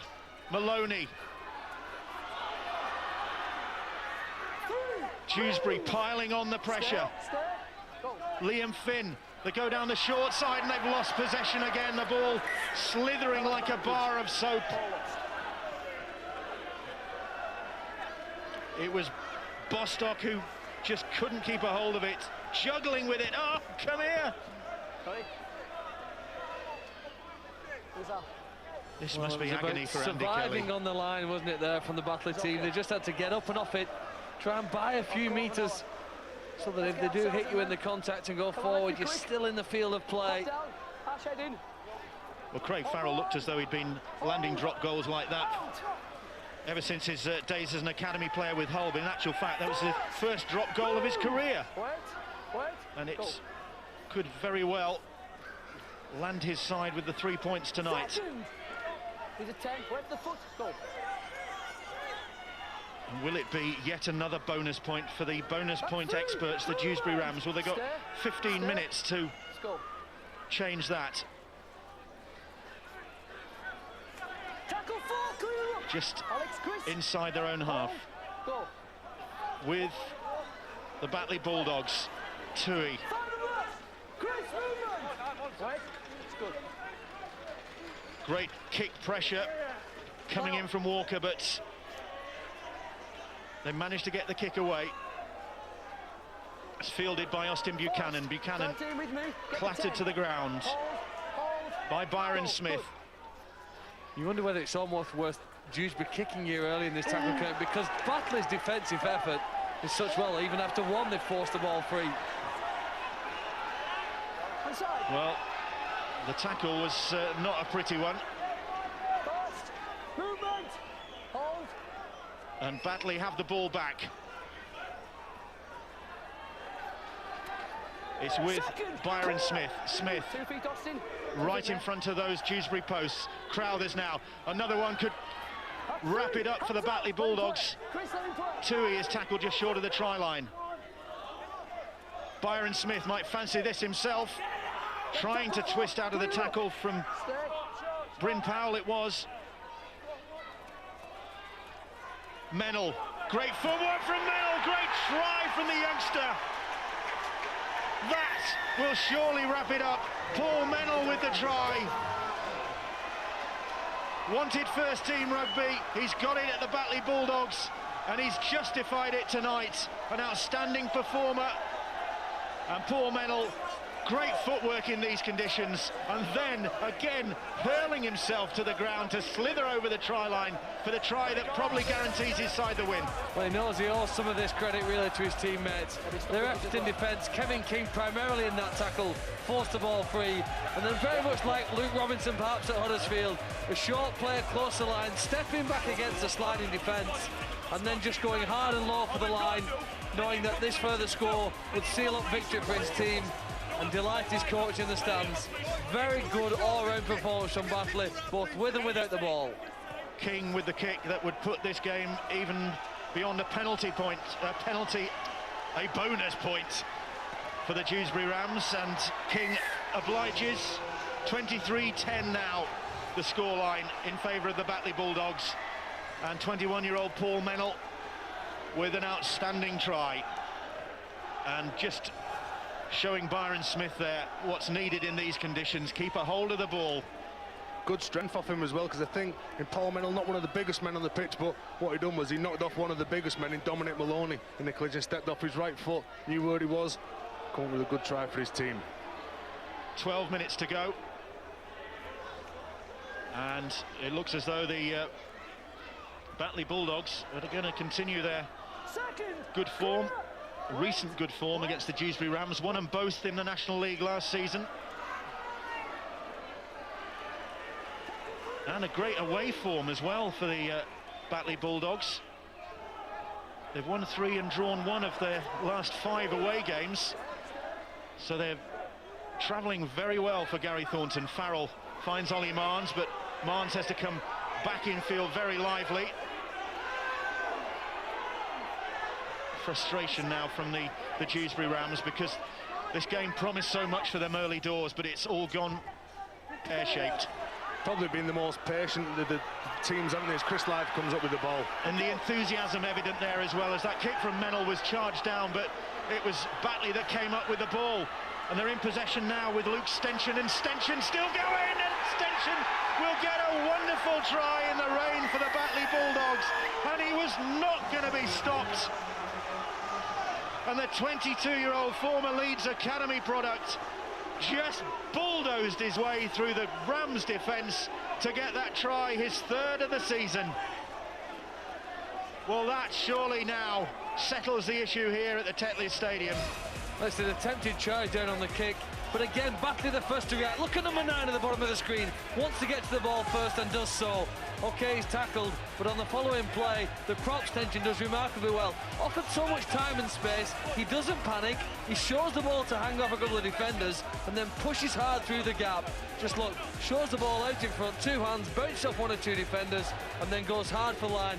One of a superb try from the front row who's worked hard tonight. A bit of a step in there from a prop. I think he might have tripped there, Bill. He's had a really big game, and he's been, along with Byron Smith, he's been absolutely fantastic in laying the foundations against a Dewsbury pack, a very much fancy Dewsbury pack against this Batley team. And Kevin King, this to extend the Batley Bulldogs lead. And this should be another formality for him. He's kicked that one, he's virtually kicked it all the way to Dewsbury Town Centre. It's 29 points to 10 now in favour of the Batley Bulldogs, and they are going to have the bragging rights in this heavy woolen derby. Well, he takes it to the line, doesn't it? Little show and go, and bang, bounced off 1, bounced off 2, carries Lawford over the line, and that's a good night to work for him. This game's all about having fun. He's put a smile on the coach, a smile on his teammates, and with less than 10 minutes to go, it looks like a job very well done. Well, more action to come on Sky Sports. Sky Sports 1 tomorrow evening, 7:25 Friday. Castleford Tigers against Hull FC. And Super League Extra Time follows that. Just press the red button. And analysis and weekend previews as well in that half hour. And then on Saturday, Huddersfield Giants take on the Wakefield Trinity Wildcats. 5:55, Sky Sports 2 and HD2.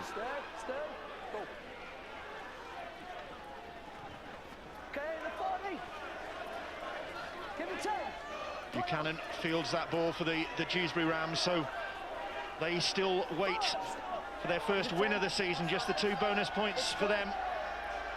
A frustrating time for Andy Kelly. He'd signed players, but he can point to a list of injuries that is on a par with those in the Super League, which have disrupted things, but he had quite a few of those players back tonight. Well, Bill, what they need is a bit of confidence. They need a bit of a lift from somewhere, because they started off so well. When things start going against them, they've really started looking elsewhere, looking for that big play to break down this Batley side. And people like Dominic Maloney and Dean Lawford in the side, they'll be looking for them to come good in the next couple of weeks. Ollie Marnes, a dream return for him to the Batley Bulldog side, and good run out of defence from Marnes. Go, go. Second, hands out. Hold, go. Fagboren. Well, there might have been those who saw his performance against Barrow last week and thought he might be susceptible to Dewsbury's kicking game, but he's held up well in the face of that tonight. Well, any winger will look susceptible if he's stood in his own corner of the field and kicks keep raining down on him, and any winger will tell you that. You want to try and avoid that as much as you possibly can, and you be the one chasing kicks at the other end of the field. Batley in possession on the 5th tackle. And Tui just kicks that one into the corner. Run the clock down. They're in control of this game. They don't need any late alarms. And this is the way to just keep a grip on the game for the Batley Bulldogs, and Gary Thornton will be a very happy coach. Well, his team have provided fantastic entertainment in rugby league for the last 2 weeks now. They can show they can do the tough stuff. They've got the skill when necessary. And there seems to be a great team commitment, team spirit amongst them, all wanting to work hard. Turning the things that you should do to compulsory jobs. You've got to put pressure on kicker. You've got to support the ball carrier.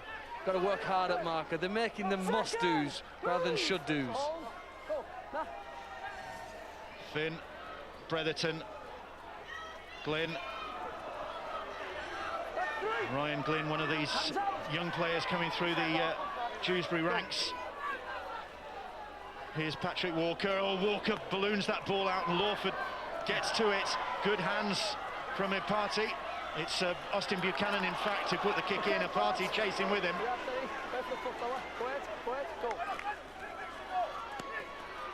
Priest tackled on the halfway line.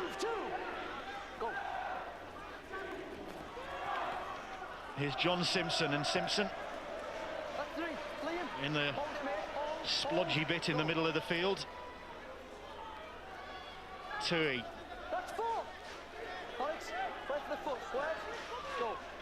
The tackle from Terry Glassy it was. Lindsay. And Lindsay is tackled. That's the 5th tackle.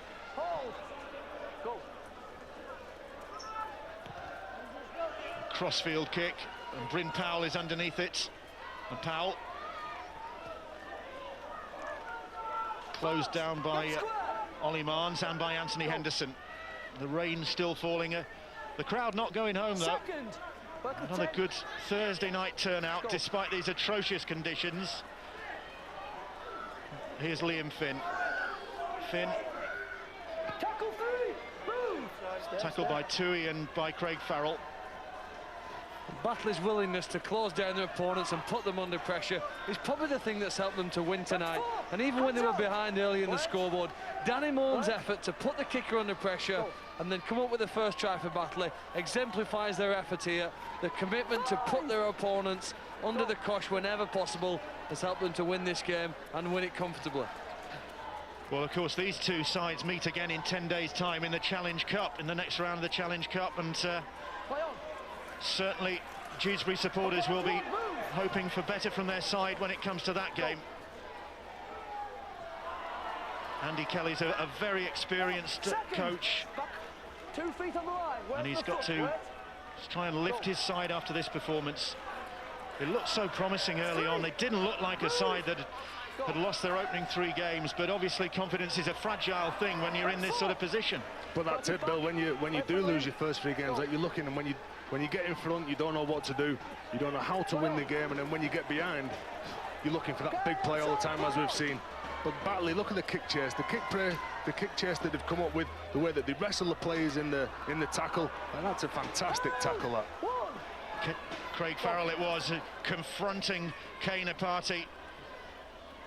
Bretherton has worked hard for his side, also found himself in the sin bin for 10 minutes, but nothing coming. Now Lawford with the kick, Buchanan chasing it, and it's going to come up in the end for Patrick Walker, who just slithered his way across the field to gather that ball. Now Lawford, they've got the numbers out here on the left-hand side if they can get the ball out there. But even at this stage, with the game in the bag, that's willing work from the Batley Bulldogs to stop Kane Ipati, but they concede the penalty. What wonderful hands, though, from Dewsbury. I know they didn't score in the corner, but they put it through 4 players quickly, out wide to a party, and now they're just 10 metres in front of the post.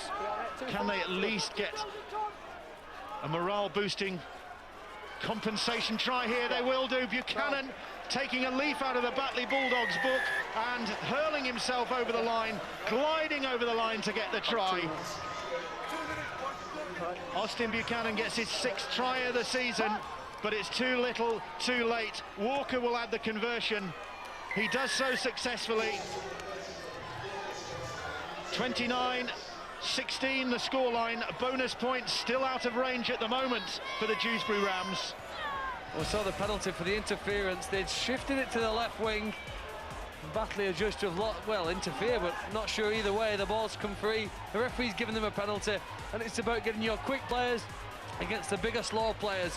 Buchanan, possibly Dewsbury's best player tonight, does that, gets his hands on the ball, steps back inside, and then slides out for the line. In fact, he slides before it, knowing that his momentum and the surface will allow him to get over. But they're still 1 point short of getting a bonus point. Can they get up the other end of the field and do that? So Bryn Powell manages to get a hold of that ball. Just 30 seconds left. Batley Bulldogs are going to take the win. Can Dewsbury get some consolation out of this game? I think time is against them now. It's going to have to be a kick chase if they're going to do that, or something adventurous down that left-hand side, but they've spilled the ball, and it's come up for Bolo Fagboran for the Batley Bulldogs, and they'll run the clock down now, and Buchanan in for the tackle. Bit of frustration there, maybe. Gareth Hewer quickly to the scene to have a look. Wipes the tackle count clean, and Big John Simpson takes the tackle. The final one of the game. Batley Bulldogs celebrates. Second win of the season for them, and against their arch rivals.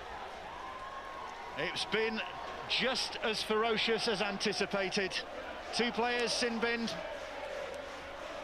and no shortage of commitment for these 2 sides. We said when we were talking to Sky Sports News earlier on in the afternoon, Terry, we said, you know, you've got your Wigans and your Saints and your Hull and your Hull KR, but for these 2 communities, this is a big game, and this lived up to expectations. This is the biggest derby as far as they're concerned, isn't it? There's that much desire, there's that much commitment and passion from the players that when they go out there, they want to have the bragging rights in the local town, and really the lads in the weather as well, Bill. It's been atrocious weather, but they've put on a good spectacle for the fans, haven't they? Well, it's a win that will take the Batley Bulldogs up to 3rd place in the table. Heady days indeed for Gary Thornton's side, of course. A round of fixtures to come, and the situation may well change, but that's a great start to the season for these Bulldogs. Up to 3rd place in the table. A playoff place, obviously, what they're aiming for. And this, despite the fact that they lost the influential Francis Maloney early in the play as well. And you're going to be looking now for that player that was going to lift them, who was going to come up without something special. I've been really impressed with that Ash Lindsay. He's like the super sub, isn't he, of this Batley side, and the way he goes on, as well as Kevin King played well. Danny Moore putting him under so much pressure on the kick chase. And then you look at the front row of Chris Lyde, very, very inventive. Luke Stenchen and Byron Smith, who just took the ball forward, weren't afraid of taking it to this Dewsbury forwards, who were a lot bigger than they were. Well, as the Batley players celebrate in front of their supporters below us here, the Dewsbury team are trooping off dejectedly on their own pitch. Beaten pretty convincingly in the end, and they'll wonder. Batley Bulldogs celebrates. Second win of the season for them, and against their arch rivals. It's been just as ferocious as anticipated. 2 players sin-binned, and no shortage of commitment for these 2 sides. We said when we were talking to Sky Sports News earlier on in the afternoon, Terry, we said, you know, you've got your Wigans and your Saints and your Hull and your Hull KR, but for these 2 communities, this is a big game, and this lived up to expectations. This is the biggest derby as far as they're concerned, isn't it? There's that much desire, there's that much commitment and passion from the players that when they go out there, they want to have the bragging rights in the local town, and really the lads in the weather as well, Bill. It's been atrocious weather, but they've put on a good spectacle for the fans, haven't they? Well, it's a win that will take the Batley Bulldogs up to 3rd place in the table. Heady days indeed for Gary Thornton's side, of course. A round of fixtures to come, and the situation may well change, but that's a great start to the season for these Bulldogs. Up to 3rd place in the table, a playoff place, obviously what they're aiming for. And this despite the fact that they lost the influential Francis Maloney early in the play as well. And you're going to be looking now for that player that was going to lift them, who was going to come up with that something special. I've been really impressed with that Ash Lindsay. He's like the super sub, isn't he, of this Batley side, and the way he goes on, as well as Kevin King played well. Danny Morn putting him under so much pressure on the kick chase. And then you look at the front row of Chris Lyde, very, very inventive. Luke Stenchen and Byron Smith, who just took the ball forward, weren't afraid of taking it to this Dewsbury forwards, who were a lot bigger than they were. Well, as the Batley players celebrate in front of their supporters below us here, the Dewsbury team are trooping off dejectedly on their own pitch. Beaten pretty convincingly in the end, and they'll wonder about what might have been. 8-0 up to end up on the scoreline, on the end of a scoreline like this, 29-16. That's a major disappointment. And they started really well. They just completed the sets. They put Batley under a bit of pressure where they were giving some penalties away. And then they were down in there, they were camped in Batley's half, they were coming up with the points, but it just all went away from. As soon as the Batley got the momentum, they were going forward, they were winning the play of the balls, they were winning the rucks. Everything seemed to go against them. Then the penalties started to come, trying to slow this Batley side down.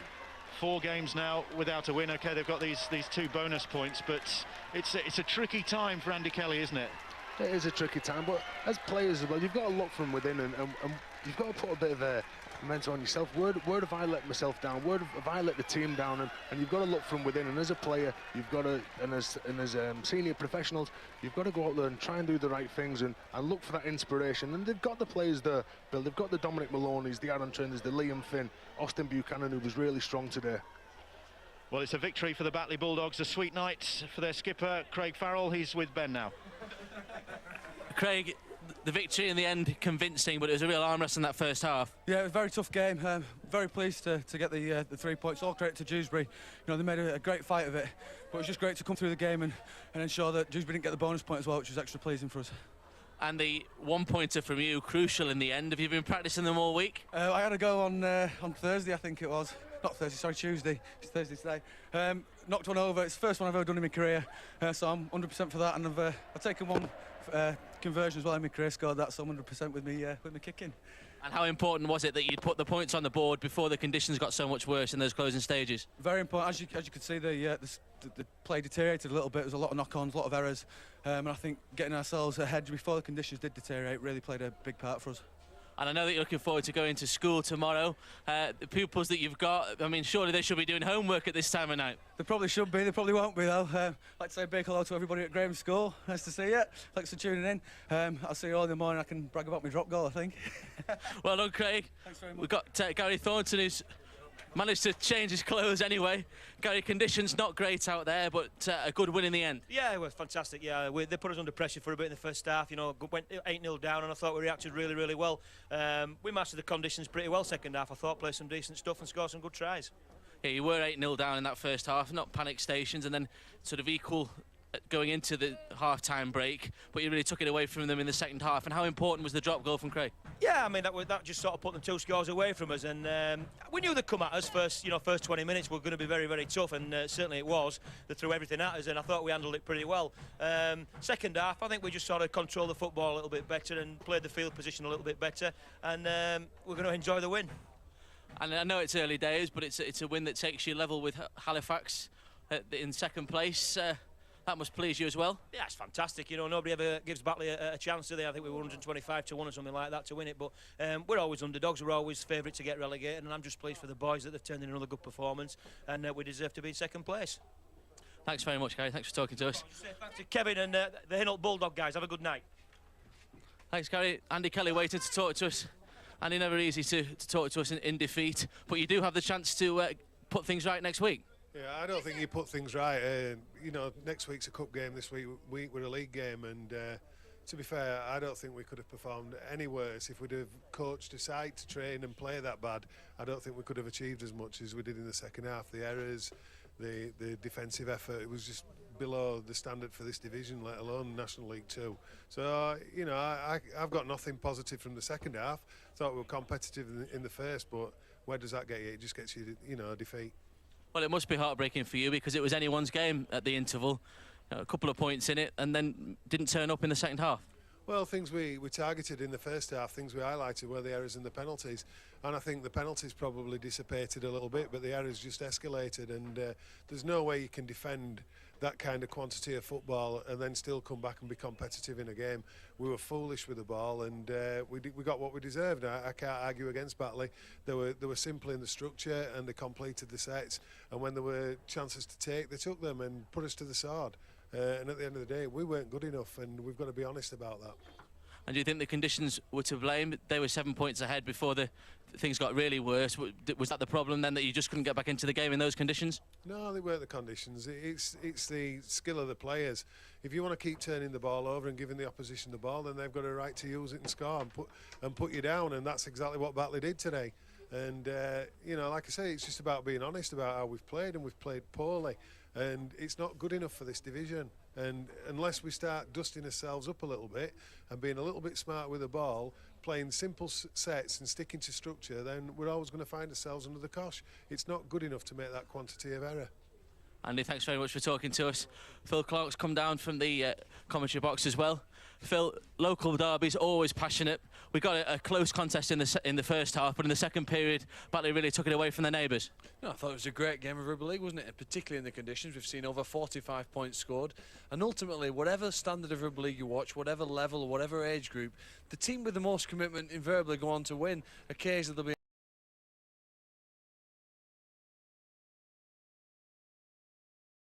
was hence the reason why they went on to win. They ran stronger with the ball, they tackled with more aggression and vigour when they didn't have it, and despite the mistakes that either side made, that was the difference in my opinion. It's only 3 years since Batley were fighting for their lives in National League 1. Now they find themselves level in second place with Halifax. Do you think they can be up there come the end of the season?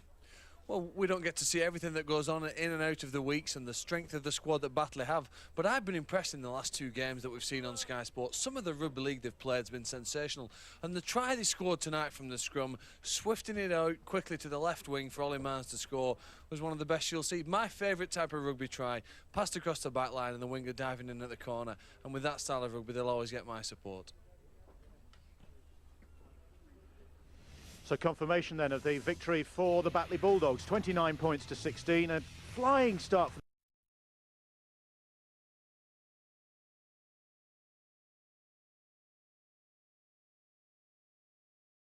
but the Bulldogs really dominating the game as it went on. And Morn, Marnes, King, Mennell and Stenchen their try scorers. King with 4 goals, and that Craig Farrell drop goal, the first of his career. He'll be dining on that for a while. And as we've mentioned, the table looking very good for the Batley Bulldogs on the back of that result. They, of course, have played 1 game more than all the other sides, but that moves them up to 3rd in the table behind Halifax and the Salford City Reds. Sheffield Eagles 4th, Celtic 5th, Featherstone 6th, Lee 7th, and Dewsbury still down there in 8th place. Just the 2 bonus points to their name. So all round, a disappointing night for the Dewsbury Rams. They hoped so much for a big night here against their local rivals, and it really didn't turn out that way, and it never looked, Terry, like turning out that way. Once the Batley Bulldogs got their game together, they got to grips with it in the first half, and certainly in the second half they were the dominant force. Apart from the first 10 minutes that Andy Kelly's already said that he was very, very disappointed with the way they kept turning the ball over and coming up with the simple errors constantly, and the players have really got to look at themselves there, and there's a lot of ownership on the players that they've got to put it right. There is only them that can put it right, and it's got to start on the training field and looking from within. And by contrast, there looks to be great confidence in this Batley Bulldogs side. Yeah, we've seen 2 weeks on the run now, haven't we, on Sky Sports, and they were fantastic. Going up to Barrett, a very, very tough place to go up there and to get a win. And here we just see that Chris Lyde, he's had a massive game, just getting out from acting halfback, popping a simple ball there to Kevin King. Next we see Farrell there, just positioning himself out wide, a left foot over there. Wasn't the prettiest of drop goals, but it got the right result. It got the 1 point, and that was that took him really to that next few points ahead. Next, Paul Mennell steps off his right foot, knocking off Dominic Maloney, going under the sticks. The pressure there Chris Lythe coming up with the ball, look, from chasing the kick pressure, coming up with the ball. Next he goes to the play the ball, and it's Stenchen. Luke Stenchen showing great strength here. Look at the way he goes into the collision there, powering through one.